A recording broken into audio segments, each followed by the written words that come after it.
Hello, dear students. How are you? I'm fine, and I welcome you in your favorite and beautiful channel, that is Chemistry Gurukul.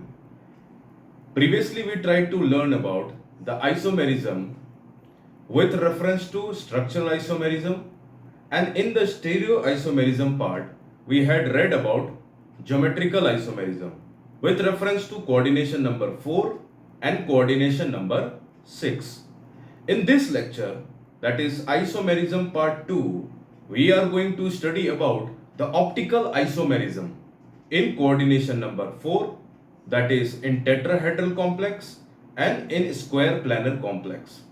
Then in coordination number 6, we are going to study about how the octahedral complexes are forming the optical isomerism and what kind of optical isomerism are that, how many numbers that we are going to calculate, and on the basis of that we will finally sum up with the number of stereoisomers formed by the different complexes. That means the number of GI and number of OI, geometrical isomerism, optical isomerism, and in total the stereoisomerism. That is the basic question which is going to definitely enhance your optimistic skill in isomerism और जिससे हमारे questions बनते हैं किसके अंदर, competitive domain के अंदर. So it is very important to tackle such type of question for which we will be having some questions in the end of the session so that we can get the clear cut idea of the isomerism topic. तो चलते हैं और start करते हैं आज का session, that is optical isomerism. चलिए part two isomerism.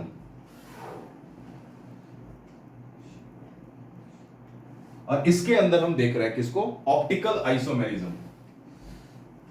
Optical isomerism. Optical से समझ में आ जाता है हमको something which is related to light. Something which is related to light. जब लाइट किसी कॉम्प्लेक्स के अंदर से ट्रांसफर किया जाएगा तो उसके अंदर क्या रोटेशन होता है, प्लेन पोलराइज लाइट किस तरीके से रोटेट होती है, वही हमारा क्या कहलाता है, ऑप्टिकल आइसोमेरिज्म. उसमें डेक्स्ट्रो रोटेटरी है, लीवो रोटेटरी है. इन सब के बारे में आपने क्लास 11th के अंदर पढ़ा होगा काफी हद तक ऑप्टिकल आइसोमेरिज्म के अंदर. अब इसमें हमको क्या बताना है, इसके अंदर हमको बताना है कि ऑप्टिकल आइसोमेरिज्म बेसिकली कैसे और क्या चीज है और इसके अंदर क्या जानना है हमको. ध्यान रखिएगा, जनरली अगर मैंने कोई एक चीज लिखा, जैसे फॉर एग्जांपल मैं लिख रहा हूं P, suppose I am writing P. अगर इसका मैं मिरर इमेज बनाता हूं तो ये कैसा दिखेगा, कुछ इस तरीके से. यहां पर P दिख रहा है तो यहां पर इस तरफ क्या दिख रहा है आपको, Q की तरह दिख रहा है.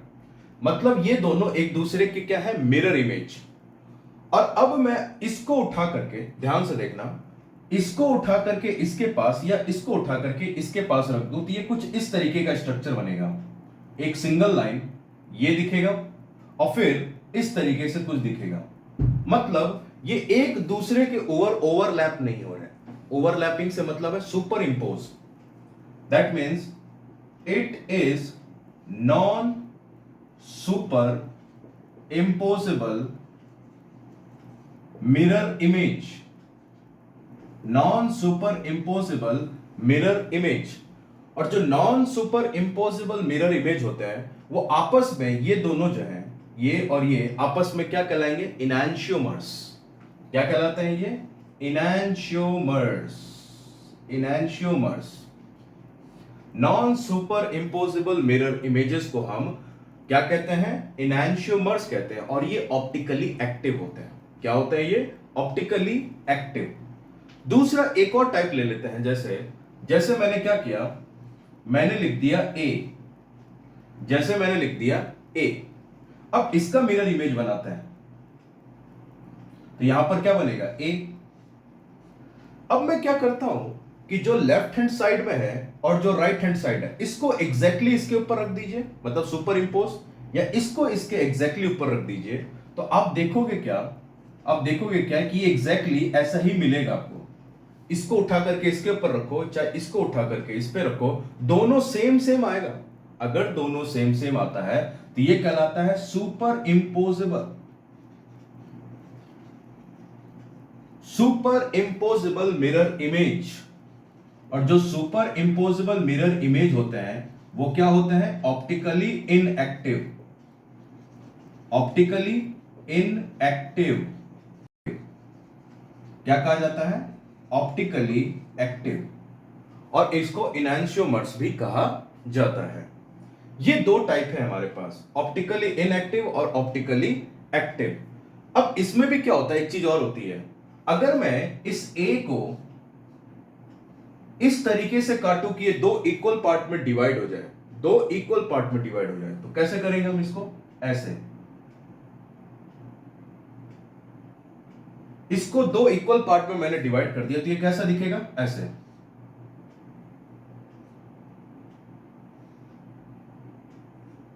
ये दोनों बिल्कुल एग्जैक्ट इक्वल लग रहे हैं। ध्यान से देखिए तो दोनों इक्वल लग रहे हैं, मतलब दो इक्वल पार्ट में डिवाइड कर दिया। इसको कहा जाता है plane of symmetry. Plane of symmetry. और जहां पर भी प्लेन ऑफ सिमेट्री आ जाए वो कहलाता है ऑप्टिकली इनएक्टिव।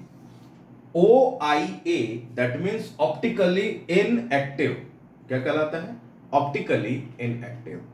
ये है हमारा ऑप्टिकल आइसोमेरिज्म के बीच में थोड़ा सा ओवरव्यू। अब आएंगे कोऑर्डिनेशन नंबर के रेफरेंस में, इन सब को बात करेंगे। उससे पहले जल्दी से इसका स्क्रीनशॉट ले लीजिए, फिर आगे बढ़ते हैं।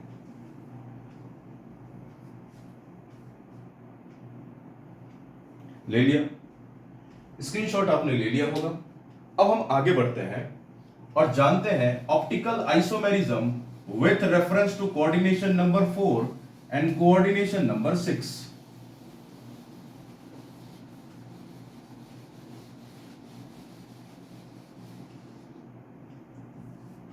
Optical isomerism, optical isomerism with reference to coordination number 4। सबसे पहले हम जानते हैं with reference to coordination number 4। Coordination number 4 में सिर्फ आपको एक चीज ध्यान रखना है। कौन कौन होता है? एक होता है टेट्राहेड्रल और दूसरा होता है स्क्वायर प्लेनर। क्या होता है? Square planar. इसका कैसा दिखता है? एम, यहां लिख दिया ए, यहां बी, सी, डी, इनके बीच का एंगल 109.5 डिग्री। और ये होता है हमारे पास स्क्वायर प्लेनर एम, यहां लिखा ए बी सी डी, ये हो गया स्क्वायर प्लेनर। एंगल कितना? 90 डिग्री। ठीक है। और इधर 180 डिग्री। अब क्या होता है कि अगर मैं इसके बारे में बात करूं तो यहां से अगर मैं एग्जैक्टली इसको काट दूं तो ये दो इक्वल पार्ट में डिवाइड हो जाएगा, क्योंकि है तो स्क्वायर ही। अगर बीच में से काट दूं तो ये दो इक्वल पार्ट में डिवाइड हो जाएगा। मतलब यहां पर होता है प्लेन ऑफ सिमेट्री। यहां पर क्या होता है? Plane of symmetry. अगर प्लेन ऑफ सिमेट्री आ जाए तो वो ऑप्टिकली इनएक्टिव होता है। क्या होता है? Optically inactive. और कोई चीज अगर ऑप्टिकली इनएक्टिव है तो इसके आइसोमर्स नहीं होंगे। कौन से आइसोमर? ऑप्टिकल आइसोमेरिज्म ये शो नहीं करेगा। तो अगर आपसे पूछे इसका OI बताओ, optical isomerism for square planar, तो आप बोलोगे 0। क्या बोलोगे? 0। That means it is not going to exhibit optical isomerism. ये हो गया इसके बारे में बात। अब इसके अंदर भी क्या है? ये सब तरफ से सिमेट्रिकल स्ट्रक्चर है। 109.5, 109.5, 109.5, 109.5, कोई भी वेरिएशन नहीं है इसके स्पेस में। तो मतलब ये भी क्या है? OI नहीं दिखाएगा। ये GI भी नहीं दिखाता, ये OI भी नहीं दिखाता। तो कोई भी कॉम्प्लेक्स ऐसा मिल जाए जिसमें सेंट्रल मेटल टेट्राहेड्रल ज्योमेट्री को फॉलो कर रहा हो, तो ध्यान रखिएगा वहां पर total stereo isomer SI, total stereo isomer अगर आपसे पूछ ले तो ये आप लिख देंगे 0। क्यों लिख देंगे 0? क्योंकि ना तो OI ना ही GI दिखाता है। ये इंडिविजुअली ऑप्टिकल आइसोमेरिज्म पूछे कि कितने हैं बताइए, तो आप लिखेंगे 0। ज्योमेट्रिकल आइसोमेरिज्म कितने हैं ये पूछ ले तो आप लिखेंगे 0। मतलब टेट्राहेड्रल में कोई भी तरीके का हमारा स्टीरियो आइसोमेरिज्म शो नहीं करता ये, तो यहां पर लिख देंगे 0। इसके केस में स्क्वायर प्लेनर में जीआई दिखाता है। हमने उसके टाइप्स जाने थे, 3-4 टाइप्स के बारे में हमने बात किए थे, याद होगा आपको। और यहां पर ऑप्टिकल आइसोमेरिज्म के बारे में बात करेंगे तो आप टोटली आंख बंद करके लिखेंगे 0, मतलब ये ऑप्टिकल आइसोमेरिज्म शो नहीं करेगा। रीजन है due to plane of symmetry. और इसमें क्या होगा, सिमेट्रिकल स्ट्रक्चर, सिमेट्रिकल स्ट्रक्चर। तो ये बात हो गई कोऑर्डिनेशन नंबर 4 के बारे में रिलेटेड टू ऑप्टिकल आइसोमेरिज्म। जल्दी से इसका स्क्रीनशॉट ले लीजिए, फिर आगे बढ़ते हैं किसमें, विद कोऑर्डिनेशन नंबर 6 ले लीजिए।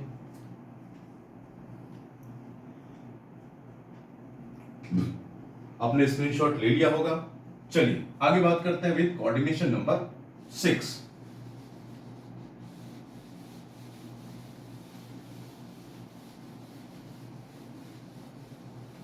विथ कोऑर्डिनेशन नंबर 6 कुछ कुछ स्पेशल केसेस होंगे, उसके हमको ध्यान रखिएगा, जीआई या ओआई निकाल करके बताना होता है। बाकी डायरेक्ट हमको याद कर लेना है कि कितने जीआई निकालते हैं और कितने ओआई निकालते हैं, बाकी उनके स्ट्रक्चर से कोई मतलब ज्यादा नहीं होता। कोऑर्डिनेशन नंबर 6, कोऑर्डिनेशन नंबर 6 के अंदर स्ट्रक्चर कैसा होता है हमारे पास, एम, ये कुछ ऐसा दिखता है स्ट्रक्चर। ऑक्टाहेड्रल ज्योमेट्री इसको हम कहते हैं। क्या कहते हैं इसको, ऑक्टाहेड्रल ज्योमेट्री। इसके अंदर हमने क्या क्या टाइप्स के बारे में बात की थी वो सारे लिख लेता हूं, और मैं आपको बता देता हूं कि इसके अंदर कितने ऑप्टिकल आइसोमेरिज्म शो होंगे। चलिए हम इस टेबल को याद रखेंगे, हम इस टेबल को याद रखेंगे। तो मैं टेबल बना देता हूं डायरेक्ट, और कुछ जो स्पेशल केसेस हैं उसके बारे में बात करेंगे। देखिए पहला आ जाता है हमारे पास MA4B2। इसके अंदर मैं बात कर रहा हूं OI, या कह दो इनैंशियोमर्स कितने होंगे, इनैंशियोमर कितने होंगे, ठीक है। ये first number. Second number MA4BC। Third number MA3B3। Fourth number MA3B2C। Fifth number MA3BCD। Six number MA2B2C2।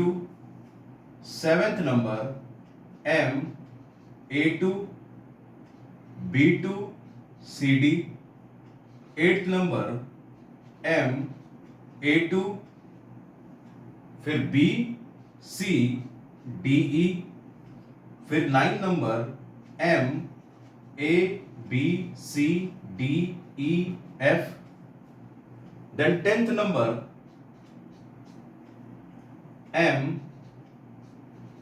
AA2B2।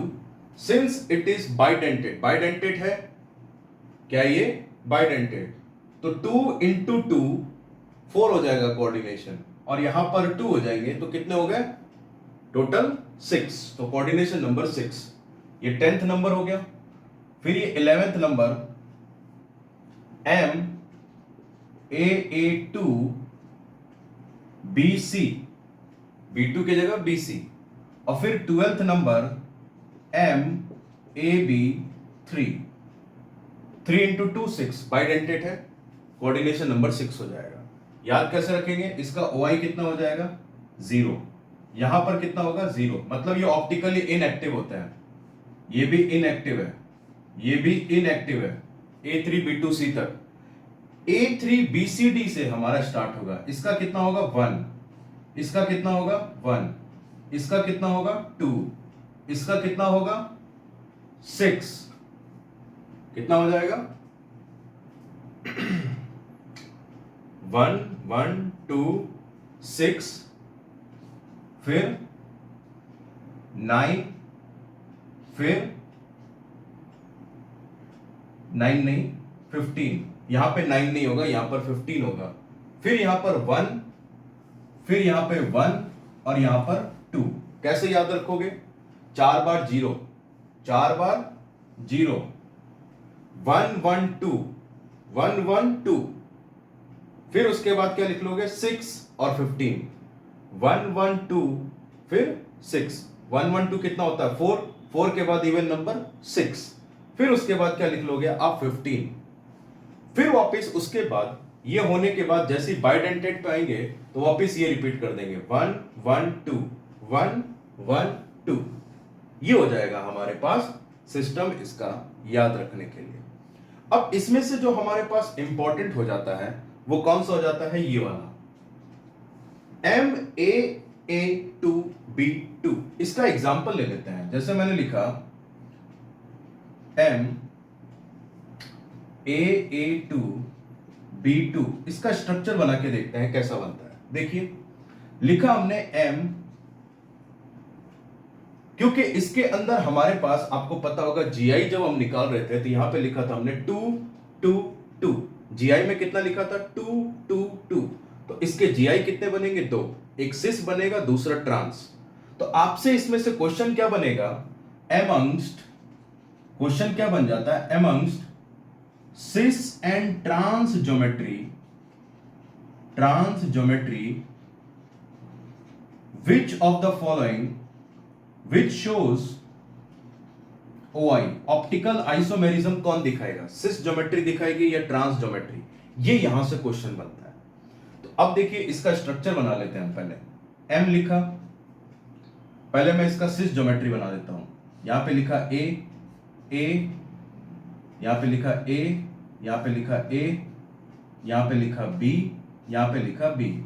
तो ये हो गया बाइडेंटेड है तो A और A को जोड़ा दो, सेम है तो जोड़ दिया। A और A सेम है, जोड़ दिया। ये बाइडेंटेड बता रहा है, ये सेम है, इसलिए हम इसको जोड़ देते हैं। और ये B और B है, ठीक है। अब अगर आप ध्यान से देखोगे तो ये सेम सेम प्लेन में दिख रहा है, एक जैसा दिख रहा है, सेम डायरेक्शन में दिख रहा है। तो ये हमारे पास हो गई सिस ज्योमेट्री। कौन सी हो गई? सिस ज्योमेट्री। और इसी चीज को अगर मैं इसका मिरर इमेज निकालूं, तो कैसा निकलेगा? देखिए M, यहां पे लिखा मैंने A, यहां पे लिखा A,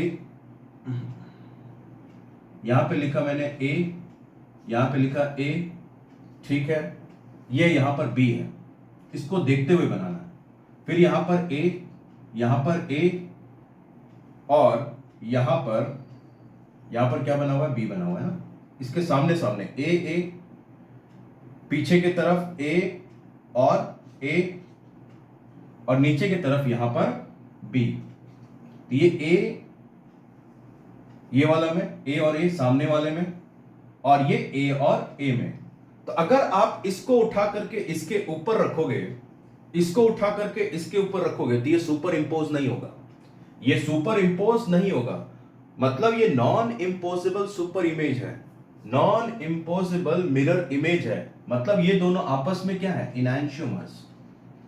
ये दोनों आपस में क्या है? इनैंशियोमर्स है।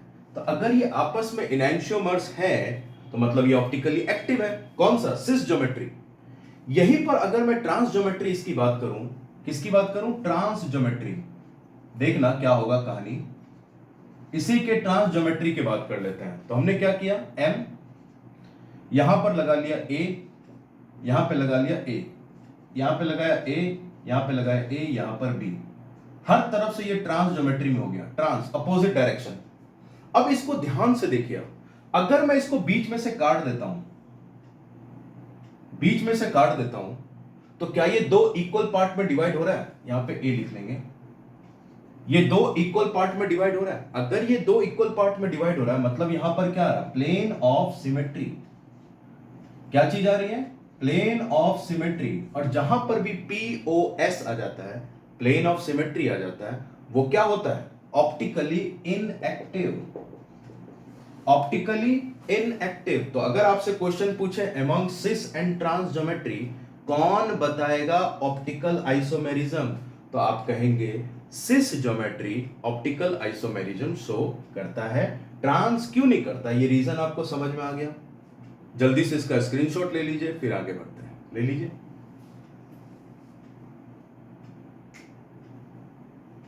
चलिए आगे बढ़ते हैं। अब देखिए, लास्ट टाइम अगर मैं बात करूं, लास्ट टाइम की अगर हम बात करते हैं,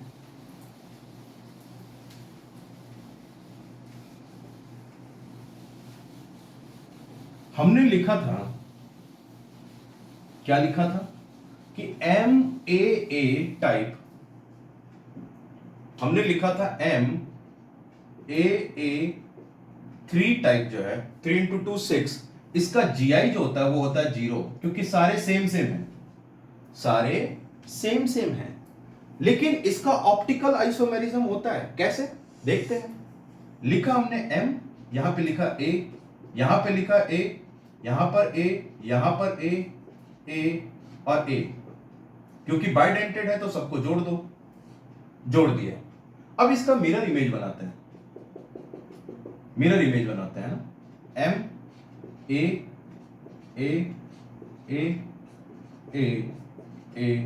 और ए। देखिए आगे की तरफ क्या दिख रहा है आपको, ऐसा बनता हुआ, ये ऊपर लिख लेंगे। यहां पर देखिए ऐसा बनता हुआ दिख रहा है, ये इसको ऐसे बना देंगे, और पीछे के साइड ये बन रहा है।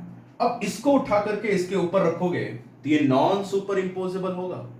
अगर ये नॉन सुपर इंपोजेबल है, मतलब ये क्या है आपस में, नॉन सुपर इंपोजेबल मिरर इमेज, मतलब ये क्या है, इनैंशियोमर्स। क्या है ये, इनैंशियोमर्स। तो अगर आपसे पूछे कि इस टाइप का कोई लिखा हुआ जाए, जैसे मैंने लिख दिया CO, अब देखिए ए लिखा हुआ मतलब EN लिखेंगे हम। EN क्यों लिख रहे हैं, इथाइलिन डायमीन क्यों लिख रहे हैं, इथेन 1,2 डायमीन क्यों लिख रहे हैं, क्योंकि इसके अंदर सिमेट्रिकल लिगेंड होता है, दोनों तरफ नाइट्रोजन ही डोनर होते हैं, दोनों तरफ नाइट्रोजन ही डोनर होते हैं, इसलिए इसको ए लिखा जाता है, मतलब सेम सेम डोनर। अगर एक नाइट्रोजन होता और दूसरा ऑक्सीजन होता तो उसको AB लिखा जाता।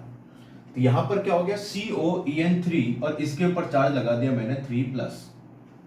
क्या लगा दिया, 3+। तो आपसे पूछेगा इसमें बताओ भाई स्टीरियो आइसोमर्स कितने हैं, तो हम कहेंगे कि ये A3 टाइप वाला है, तो GI तो 0 होगा, GI तो 0 होगा, क्योंकि सेम सेम हो जाएगा ये, तो इसमें अलग अलग ज्योमेट्री नहीं बनेगी। लेकिन नॉन सुपर इंपोजिबल मिरर इमेज जरूर बनेगी। तो हमारे पास यहां पर ऑप्टिकल आइसोमेरिज्म 1 हो जाएगा। इन टोटल स्टीरियो आइसोमर कितने हो गए, 1। ये हमारा आंसर हो जाएगा। तो जल्दी से इसका स्क्रीनशॉट ले लीजिए, फिर आगे बढ़ते हैं। ले लीजिए।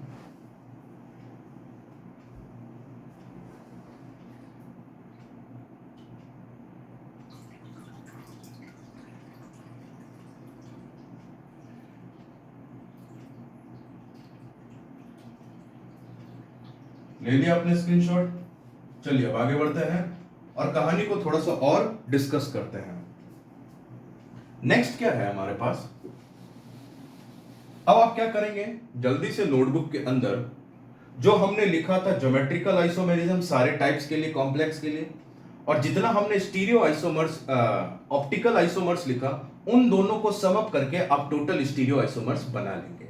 ठीक है, ये आपका होमवर्क होगा, उसको पेपर में बना करके आप लिख लेंगे, यही आपके काम आएगा, ध्यान रखिएगा। या चलिए मैं बता ही देता हूं। देखिए मैंने लिखा यहां पर कॉम्प्लेक्स, यहां पर लिख देता हूं मैं GI कितना शो किया, OI को हम इनैंशियोमर भी कह सकते हैं, और फिर उसके बाद लिख लेंगे कि इसके अंदर SI मतलब स्टीरियो आइसोमर टोटल कितने होंगे।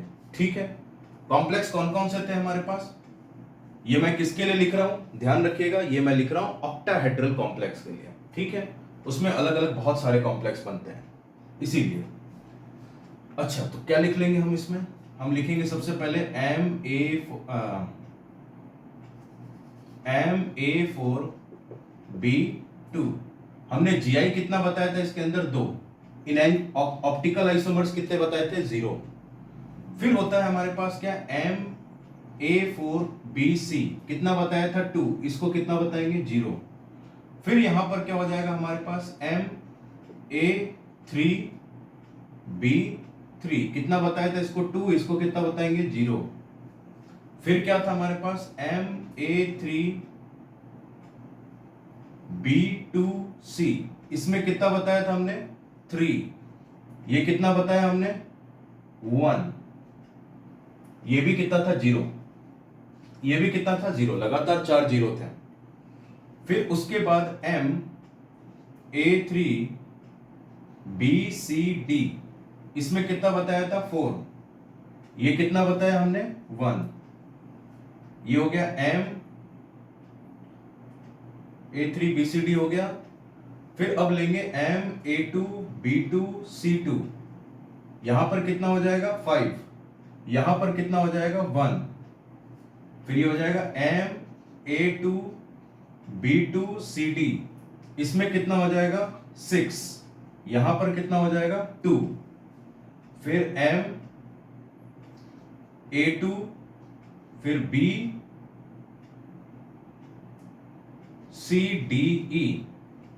BCDE, यहां पर कितना हो जाएगा 9, और यहां पर कितना हो जाता है, यहां पर हमने कितना लिया था 6, यहां पर कितना लिया था हमने 1 1 2 4 4, और इवन नंबर नेक्स्ट 6, याद रखिए।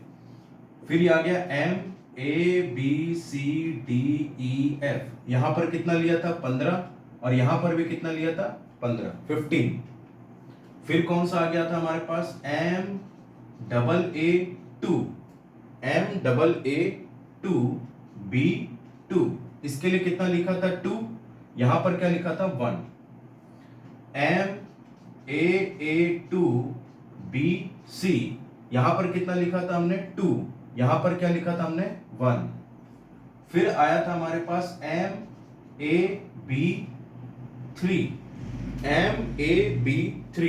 इसके लिए कितना लिखा था 2, और यहां पर क्या लिखा था हमने 2, क्या लिखा था 1 1 2 1 1 2, ठीक है।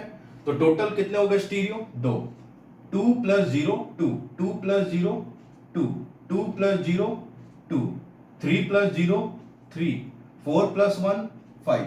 यही आपसे पूछेगा टोटल स्टीरियो आइसोमर बताओ, या नहीं पूछा तो पूछ लेगा इनैंशियोमर बताओ, ये नहीं पूछा तो पूछ लेगा ज्योमेट्रिकल आइसोमर्स बताओ।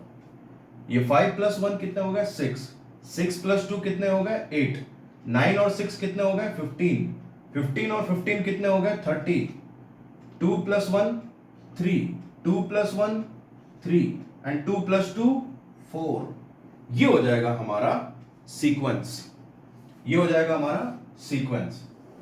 ये चीज हमको ध्यान रखनी है, याद कर लेनी है, ठीक है बराबर। इसका स्क्रीनशॉट ले लीजिए, फिर हम आगे बढ़ते हैं।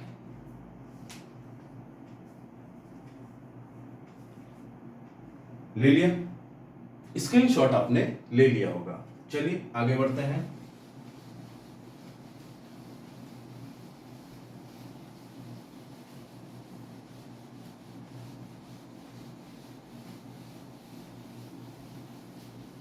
ठीक है, अब हम आगे क्वेश्चंस पे डिस्कशन कर लेते हैं। कुछ हम क्वेश्चंस लेके आए हुए हैं, उसको डिस्कस कर लेते हैं।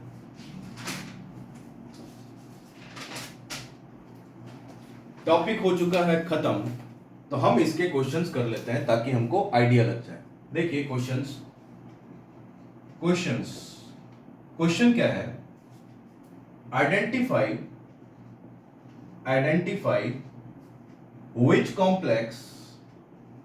which complex exhibits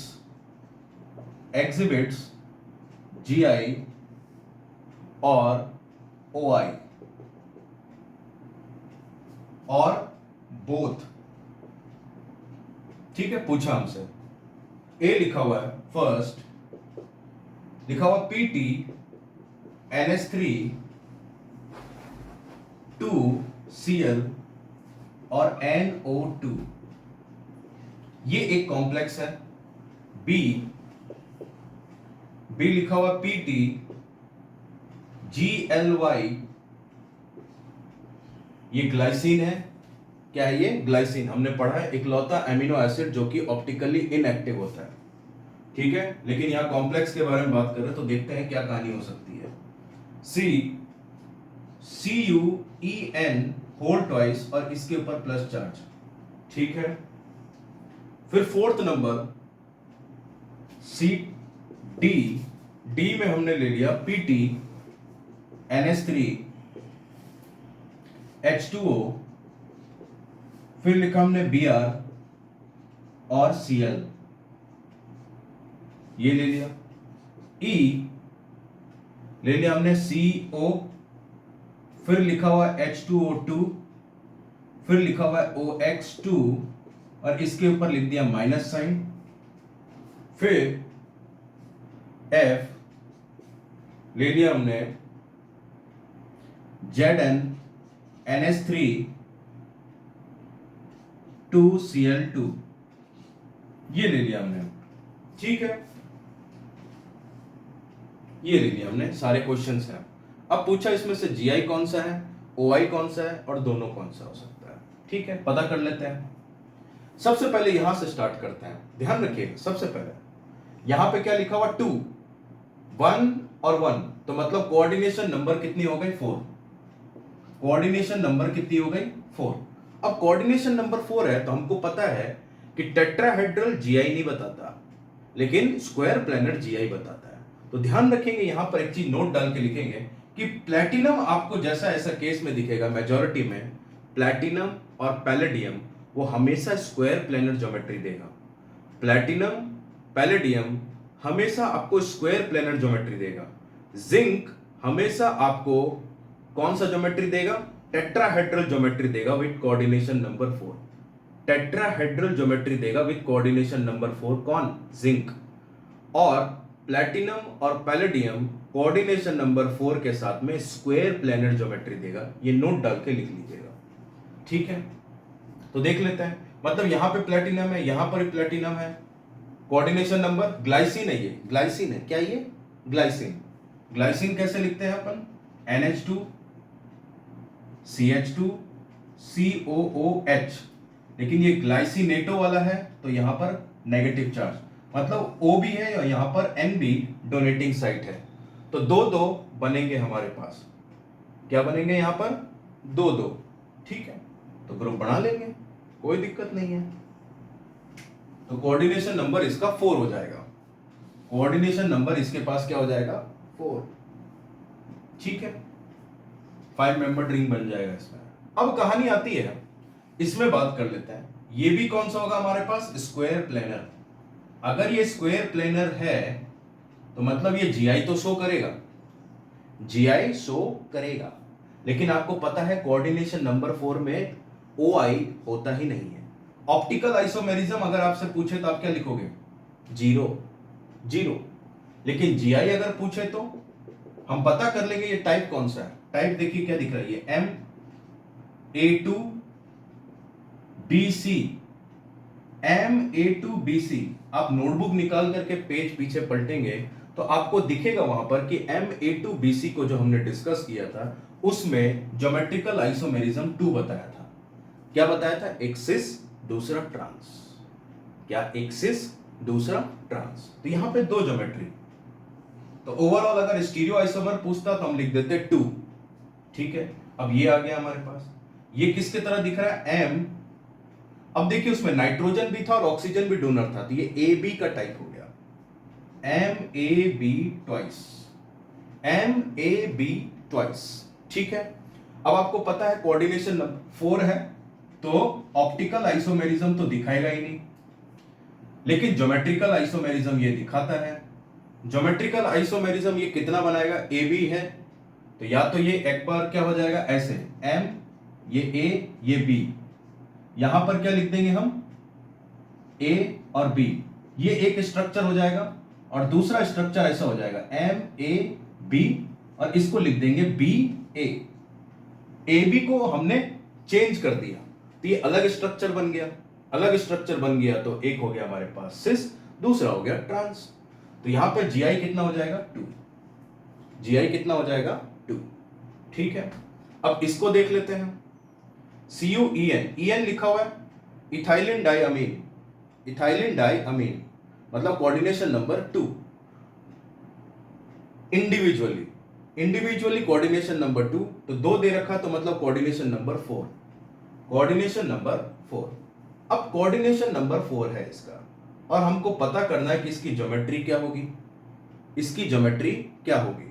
क्या ये टेट्राहेड्रल ज्योमेट्री होगा, ये स्क्वायर प्लेनर होगा? कैसे पता करें? यहां तो ये स्क्वायर प्लेनर है, तो हम क्या करेंगे, सिंपली आप क्या लगा देंगे, VBT, क्या लगा देंगे, VBT, और इससे हम इसको पता कर लेंगे। ठीक है, तो Cu और हमारे प्लस है प्लस, ध्यान रखिएगा ये स्ट्रॉन्ग फील्ड लिगेंड होता है। क्या होता है ये? Strong field ligand.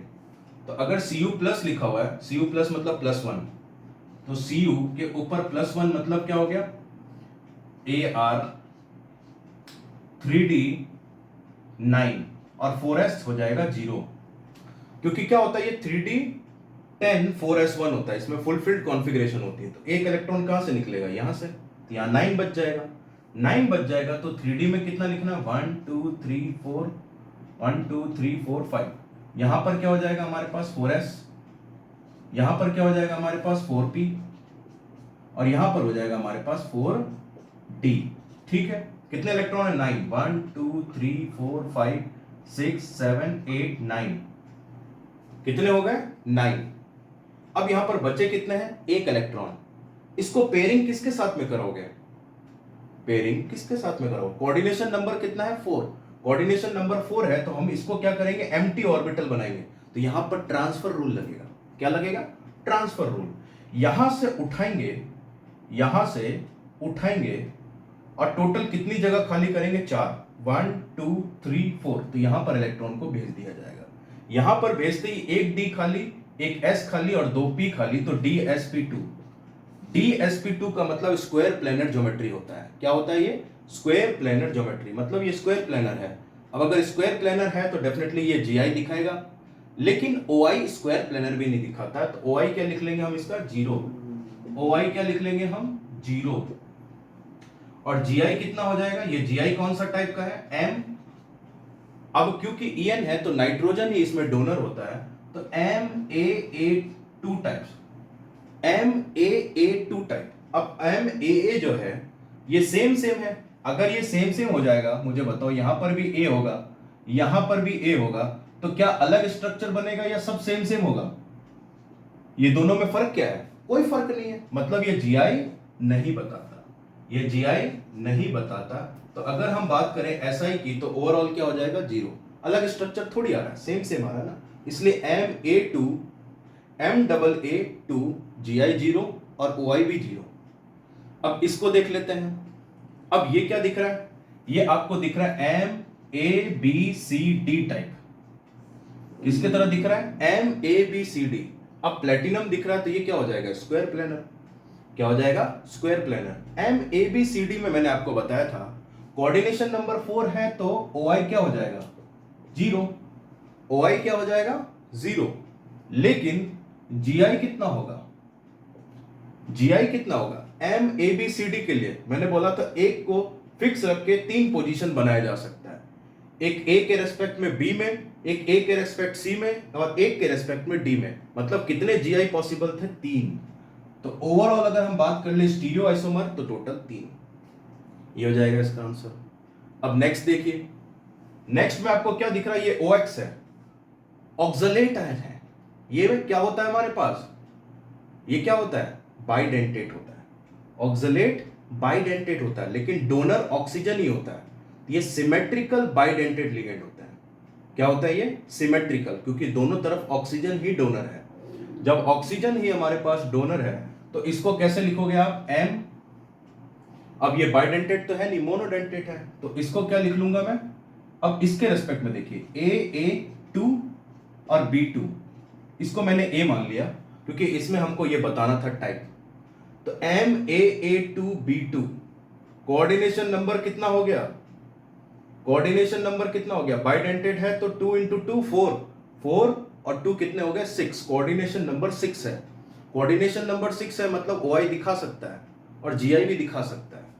तो हमने अभी डिस्कस किया था पिछले ही केस में, अगर आप ध्यान से देखोगे तो इसमें हमने 2 चीजें डिस्कस की थी, MAA2 और B2 में हमने कहा था कि इसमें सिस ज्योमेट्री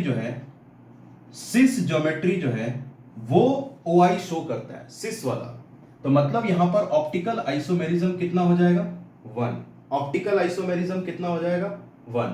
अब आती है इसकी ज्योमेट्रिकल आइसोमेरिज्म कितनी। तो ध्यान रखिएगा, ज्योमेट्रिकल आइसोमेरिज्म मैंने क्या बताया था 2, अभी जस्ट बताया था 2।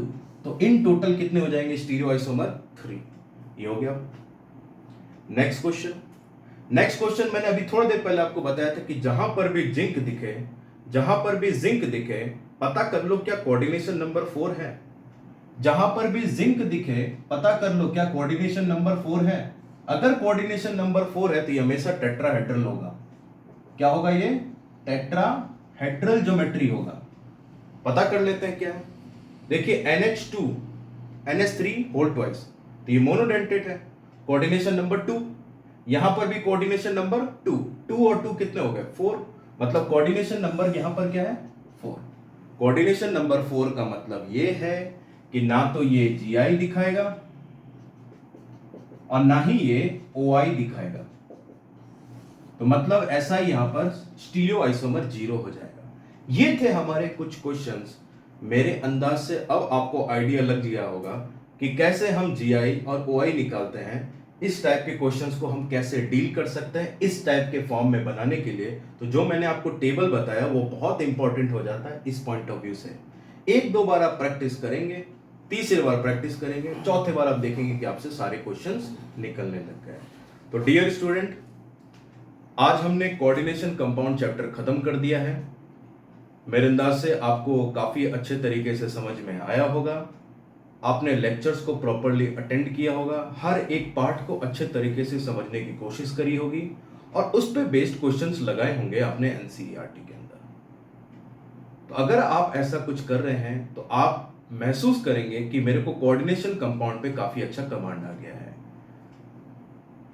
मेरी आपसे सिर्फ इतनी ही दरख्वास्त रहेगी बार बार, या इतना ही मैं आपसे कह सकता हूं और रिक्वेस्ट कर सकता हूं कि अगर आपको एक बार लेक्चर समझ में नहीं आता है तो 2 बार देखिए, 2 बार में समझ में नहीं आता तीसरे बार भी देखिए, लेकिन समझिए। जब तक आपका कॉन्सेप्ट नहीं खुलेगा नया कॉन्सेप्ट डेवलप नहीं होगा। नया कॉन्सेप्ट कैसे डेवलप होगा with the help of questions. अब आप अलग अलग टाइप के क्वेश्चंस लगाइए, प्रीवियस ईयर क्वेश्चन लगाइए, प्रीवियस ईयर किसी के भी, IIT के उठाइए, नीट के उठाइए, NCERT एग्जाम्पलर उठाइए, आप CBSE के उठाइए, कहीं से भी क्वेश्चंस लो और उसको प्रैक्टिस करो और देखो क्या जो हमने थ्योरी पढ़ी है वो सही है नहीं है। बैक टेस्टिंग भी हो जाएगी और आपका कॉन्फिडेंस भी बढ़ेगा। ठीक है ये बात। जब हमारा एक चैप्टर 2-3 चैप्टर एक साथ खत्म होगा तो फिर मैं क्या करूंगा, सम अप करते हुए उन सारे चैप्टर्स के प्रीवियस ईयर क्वेश्चंस को एक वीडियो बनाऊंगा। अभी के लिए बस इतना ही। मैं उम्मीद करूंगा आपको ये वीडियो पसंद आया होगा। Till then take care of yourself and have a great day. Enjoy yourself. Thank you for joining.